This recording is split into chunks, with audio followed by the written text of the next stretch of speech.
जय हिंद। देखिए इस वीडियो में समझते हैं कि जैव प्रक्रम क्या होता है। देखिए वो फर्स्ट वाले वीडियो में हम आपको बताए हैं पोषण में बताए हैं पाचन तंत्र। सेकेंड वाले वीडियो में बताए हैं श्वसन में बताए हैं श्वसन तंत्र और वहन हम आपको बता दें। थर्ड वाले वीडियो में हम समझते हैं कि परिसंचरण तंत्र क्या होता है और उत्सर्जन क्या होता है। तो सबसे पहले हम ये समझते हैं कि परिसंचरण तंत्र क्या होता है। समझ में क्या?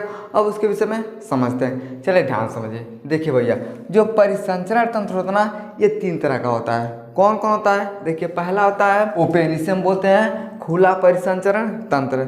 अभी क्या होता है भैया, ये किसके अंदर होता है? देखिए सीप हो गया, घोघा हो गया, शंख हो गया। शंख देखा ना, अब देखिएगा जब शादी विवाह होगा तो जो पंडित सब होता है तो शंख लेके खूब जोर से क्या किया जाता है, तो बजाया जाता है। तो देखिए जो शंख हो गया, घोघा देखे हैं, घोघा ना जब बैठौनी होता है हमारे देहात में तो बहुत घोघा मिलता है, जिसको खोखी आता है वो सब क्या करते हैं, उसे खा लेते हैं। अब सीप क्या होता है? देखिए हमारे देहात में ना जहाँ पानी रहता है, जहाँ थोड़ा थोड़ा पत्थर होता है, वहाँ पे आपको सीप बहुत ज़्यादा मिलेगा। तो हमारे देहात में लोग क्या करते हैं, लेके आते हैं और खूब बढ़िया से ऐसे रगड़ रगड़ के क्या करते हैं, उसमें गोल का छेदा कर देते हैं। उसके बाद आम को छीला जाता है। कहते हैं हमार का है बहुत मजबूत है। देखिए एक गाना भी है कि सीप में मोती दीप से ज्योति बोला कैसे दूर रही। यानी जो सीप हो गया, घोघा हो गया, शंख हो गया, इसमें क्या होता है, तो ओपन परिसंचरण तंत्र, यानी जो ब्लड होता है ऊपर ऊपर बहता है। समझ में क्या? अब ये दूसरा होता है क्लोज, इसे हम बोलते हैं बंद परिसंचरण तंत्र। अब ये किस में होता है? देखिए मान हो गया, जानवर हो गया, देखिए हाथी, घोड़ा, भैंस, इंसान में क्या होता है, तो बंद परिसंचरण तंत्र होता है। यानी हमारा जो ब्लड होता है हमारे शरीर के अंदर रहता है, ना कि बाहर बाहर। अब देखिएगा थोड़ा सा हाथ छिला जाएगा ना तो ब्लड ज़्यादा नहीं बगा, लेकिन आपका नस कट जाएगा ना तो क्या होता है, बहुत ज़्यादा खून बाहर आता है। तो हमारे शरीर में क्या होता है, यानी बंद परिसंचरण तंत्र होता है। अगला होता है मिक्सिड, यानी मिश्रित परिसंचरण तंत्र। अभी देखिए ससुरा, ये ना ही खुला वाला में रहता है ना ही बंद वाला में। अब किसके अंदर होता है? देखिए जो मछली होता है ना, तो मछली के अंदर ना ही है बढ़िया से खुला रहेगा, ना ही बढ़िया से बंद रहेगा। यानी थोड़ा सा काटेगा तो खून बहेगा, फिर मांस आ जाता है। तो जो मछली होती है उसमें क्या होता है, ये मिश्रित परिसंचरण तंत्र होता है। इतना आपको समझ में आएगा। अब हम ही समझते हैं कि हमारे शरीर में खून कैसे जाता है, उसके विषय में समझते हैं। चलिए ध्यान समझिए। देखिए है क्या भाई, ऐसे हम बोलते हैं हार्ट, यानी इसे हम बोलते हैं हृदय। देखिए जो हृदय होता है यही क्या करता है, एक रास्ता होता है खून को पंप करने का। अगर ये खून नहीं पंप करेगा ना तो हमारे शरीर में खून नहीं जाएगा, और जब खून नहीं जाएगा कौन जिएगा, कोई नहीं जी सकता। यानी ये क्या करता है, तो ब्लड को पंप करता है। अब देखिएगा जिसका ब्लड सही से पंप नहीं होगा ना तो हार्ट अटैक का मरीज होता है, और उसका अचानक से रुक जाता है तो आदमी हार्ट से मर जाता है। तो काहे मरता है, इस ससुरा खून को सही से पंप नहीं किया, जिसके कारण आदमी को हार्ट अटैक आ जाता है। समझ में गया? अब इसके विषय में थोड़ा हम डिटेल में समझते हैं। चलिए ध्यान से देखिए भैया, सबसे पहले ब्लड कहाँ एंट्री मारता है? देखिए सबसे पहले ब्लड महाशिरा में आता है। महाशिरा के बाद कहाँ आता है, ये दायां अलिंद में आता है। दायां अलिंद के बाद दायां नीले में। अब दायां नीले के बाद कहाँ जाता है, तो फुसफुस धमनी में, उसके बाद फुसफुसी शिरा में, उसके बाद बायां अलिंद में। बायां अलिंद के बाद ब्लड कहाँ जाता है, तो बायां नीले में। और बायां नीले के बाद कहाँ जाता है, ये महाधमनी में। महाधमनी के बाद क्या होता है, ये हमारे पूरे शरीर में चला जाता है। तो कौन चला जाता है, तो खून चला जाता है। किसके अंदर से?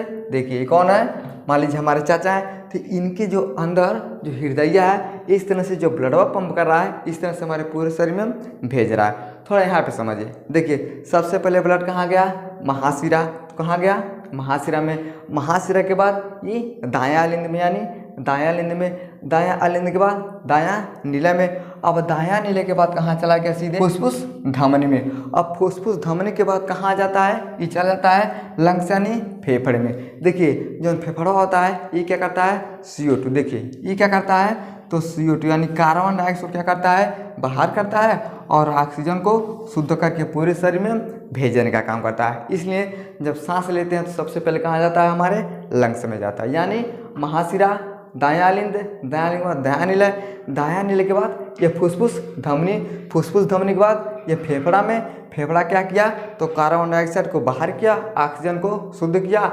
उसके बाद कहाँ भेज दिया ये फुसफुसी शिरा में। अब फुसफुस शिरा में उसके बाद कहाँ गया ये बायां अलिंद, बायां अलिंद के बाद ये बायां नीलय, बायां नीलय के बाद कहाँ चला गया ये भैया ये महाधमनी में। अब महाधमनी के बाद कहाँ चला गया ये हमारे शरीर में चला गया। और जब पूरे शरीर में चला गया तो आदमी खूब मस्त से जी रहा है। समझ में गया। अब इसका स्क्रीनशॉट लीजिए। अब हम ही समझते हैं आखिर पौधों में कैसे जाता है।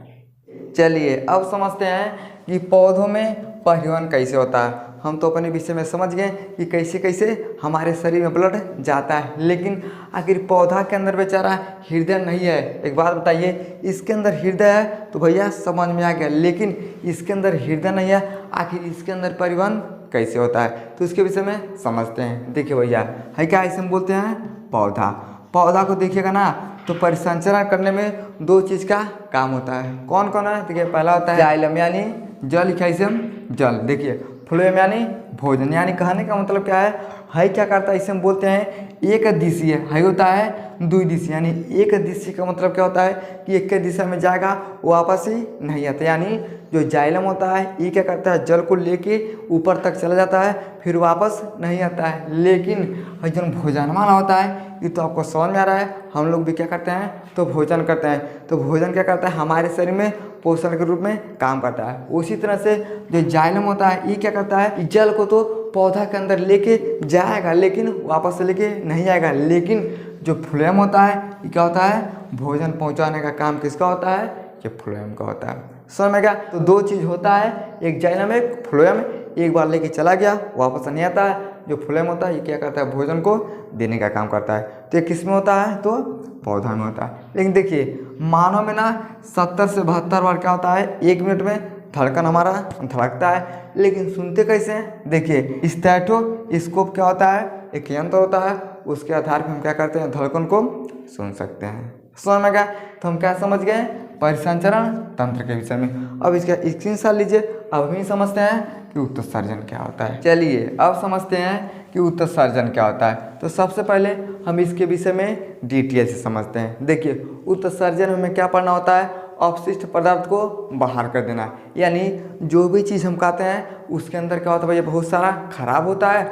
अब उसी खराब चीज़ को बाहर करना क्या कहलाता है, तो उत्सर्जन कहलाता है। देखिए इंसान, गाय, भैंस, कुत्ता, बकरी यानी जितने भी जीव इस धरती पे हैं सबको कुछ ना कुछ खाना पड़ता है। अब देखिए इन खाने का अवस्था अलग होता है। अब भैंस को देखिएगा वो बेचारी घास खाती है, छाँटी खाती है, इंसान के वो खइबा नहीं करेगा।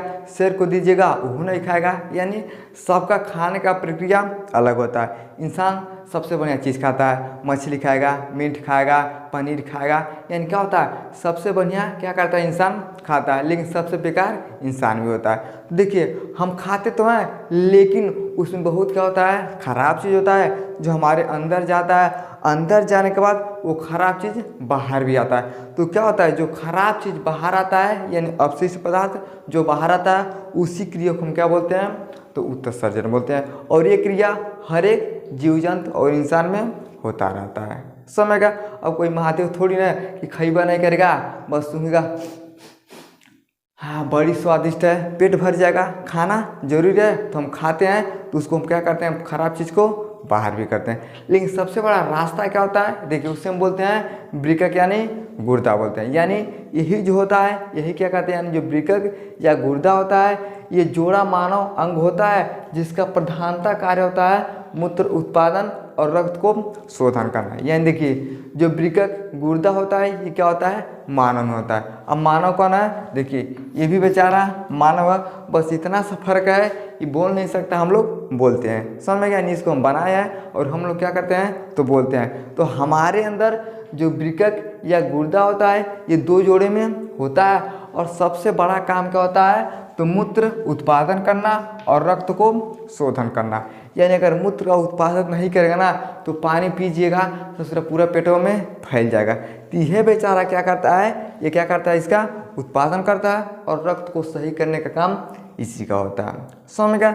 अब देखिए जो बाईं ओर होता है ये 150 ग्राम का होता है, यानी जो किडनी होता है यानी जो गुर्दा होता है ये हमारे दोनों साइड में होता है, यानी दायां और बायां दोनों ओर होता है। लेकिन जो बायां वाला होता है ये 150 ग्राम का होता है। और देखिए जो दाहिना वाला होता है इसमें 10 लाख क्या होते हैं? नेफ्रॉन होते हैं। अब नेफ्रॉन क्या है समझिए, देखिए है क्या है उसे हम बोलते हैं नेफ्रॉन। क्या होता है? नेफ्रॉन होता है। देखिए नेफ्रॉन का काम क्या होता है? ये रक्त को फिल्टर करते हैं, यानी रक्त को फिल्टर करने का काम किसका है? तो इसी नेफ्रॉन का होता है। इसके अंदर देखिए जो गोल का ना इसमें क्या होता है? ग्लोमेरुलस भी होता है और क्या करता है? पेरने का काम करता है। जैसे आजकल देखिएगा पहले लोग क्या करते थे भैया, तो कुआं था, तालाब था, उसी में से पानी को लेके आते थे, पी लेते थे। कौन सा दूसरा होशियार आदमी आया, उनका मज़ा नहीं आ रहा है, अब हम नल गड़ाएंगे, उन नल को गड़वा दिया, अब नल से पानी आने लगा। फिर कौन उससे ज़्यादा दिमाग वाला उसी नल का पानी क्या किया? मशीन में डाल के छान दिया।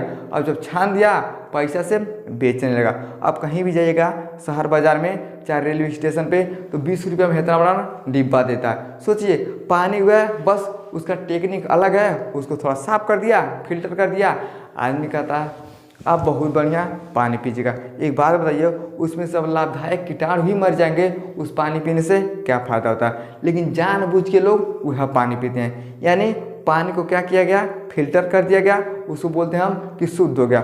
उसी तरह से जो ये वाला होता है नेफ्रॉन, ये क्या करता है? रक्त को फिल्टर करके शुद्ध करने का काम किसका होता है? तो इसी नेफ्रॉन का होता है। और ये कहाँ होता है? यानी जो वृक्क होता है इसी के अंदर क्या होता है? ये नेफ्रॉन पाया जाता है। और कितना होता है? तो 10 लाख। आप कहिएगा इतना छोटा में 10 लाख, तो इसे भी हम नहीं देख सकते हैं, बस इसका काम होता है। समझ में क्या? अब ध्यान से देखिए बाईं ओर लंबाई 11.2 सेमी का होता है, यानी हमारे जो किडनी होता है ना, तो जो बायां वाला होता है इसका लंबाई कितना होता है? तो 11.2 सेमी होता है। और दायां ओर का लंबाई कितना होता है? तो 10.9 सेमी का, यानी ये हो गया लंबाई। लेकिन अगर आयतन पूछता है, देखिए 146 सेमी 3 क्या होता है? तो इसका आयतन होता है। तो किसका होता है? तो बायां वाला का होता है। और दाहिने वाले किडनी का कितना आयतन होता है? देखिए 134 सेमी 3 होता है, यानी ये 46 है, ये 34 है, यहाँ पे 11, यहाँ पे 10 है। यानी क्या होता है? किडनी देखिएगा एक छोटा है बड़ा होता है, यानी इस तरह से लंबाई और चौड़ाई। लंबाई 11 किसका? तो बायां वाला का, दाहिने वाला का 10, आयतन 146, इसका आयतन 134 होता है। समझ में? अब ध्यान से देखिए उत्सर्जन में सबसे बड़ा किसका काम होता है? देखिए मूत्रवाहिनी, मूत्राशय और मूत्रमार्ग शामिल होते हैं, यानी मूत्रवाहिनी, मूत्राशय और मूत्रमार्ग ये तीनों चीज़ क्या होते हैं? शामिल होते हैं, तब जाके एक उत्सर्जन अंग का निर्माण होता है। अब ध्यान समझिए, देखिए भैया है क्या है? जैसे मान लीजिए हम पानी को पीते हैं, पानी आया भैया किडनी में आ गया।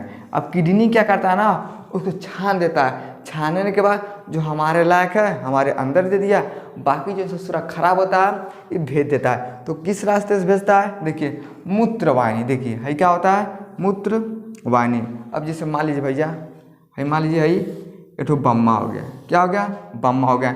यहाँ पे हम लगा देते हैं इंजन अपना, लगा देते हैं, हैंडल मार देंगे, ठक ठक ठक ठक पानी देगा। लेकिन एक बात बताइए, अगर बम्मो हम ऐसा बांध देंगे इस रास्ता से पानी नहीं जा पाएगा, और जब नहीं जा पाएगा ना यहाँ छितरा जाएगा, यहाँ छितराएगा, यहाँ क्या होता है? चारों दिशा में वो छितरा जाएगा। लेकिन अगर इसी में नली को ऐसे जोड़ देंगे तो ये पानी सीधे इसी में आएगा और सीधे जहाँ जाना रहेगा वहाँ चल जाता है। तो ठीक इसी प्रकार से हमारे अंदर होता है, इसमें एक नली लगा होता है, उस नली को हम बोलते हैं मूत्रवाहिनी नली बोलते हैं। जो पेशाब खराब होता है इसी मूत्रवाहिनी नली के रास्ते से कहाँ आता है? देखिए मूत्राशय। कहाँ आ गया? मूत्राशय में आ गया। इसे हम बोलते हैं गाल ब्लैडर। अब गाल ब्लैडर क्या करता है? उसको इकट्ठा करके तनी तनी इकट्ठा करता है, और जब ढेर के इकट्ठा हो जाता है तब आदमी को पेशाब लगता है। अब कौन को देखिएगा तुरंत पानी पिएगा, ऐसा नहीं है कि पानी पिएता है जाएगा पेशाब करने के लिए, नहीं जाता है, कुछ टाइम रुकता है। यानी कहाँ रुकता है? इस रास्ते से आता है और यहाँ पे रुक जाता है। अब रुकने के बाद जब पेशाब लगता है तब किस रास्ते से बाहर आता है? देखिए मूत्र मार्ग। यानी क्या होता है? सबसे लास्ट में क्या होता है? इसे हम बोलते हैं मूत्र मार्ग। अब मूत्र मार्ग के रास्ते से क्या होता है? तो जो यूरिन होता है ये खराब चीज़ बाहर चला जाता है। यानी कहने का मतलब क्या है, जो जैव प्रक्रम में 4 चीज़ हमें पढ़ना था, पोषण में पाचन तंत्र, श्वसन में श्वसन तंत्र, वहन में परिसंचरण तंत्र और उत्सर्जन में अपशिष्ट पदार्थ को बाहर कर देना। तो इस वीडियो में हम उत्सर्जन के विषय में समझ गए। यानी यही जो प्रक्रिया होता है हमारे शरीर में, उत्सर्जन का काम होता है। सबसे मुख्य क्या होते हैं, मूत्रवाहिनी, मूत्राशय और मूत्र मार्ग शामिल होते हैं। यही सब क्या करते हैं, अपशिष्ट पदार्थ को बाहर करने का काम करते हैं। समझ में आ गया? आई होप आपको समझ में आ गया होगा। समझ में आ गया तो वीडियो को लाइक शेयर सब्सक्राइब जरूर करें। जय हिंद।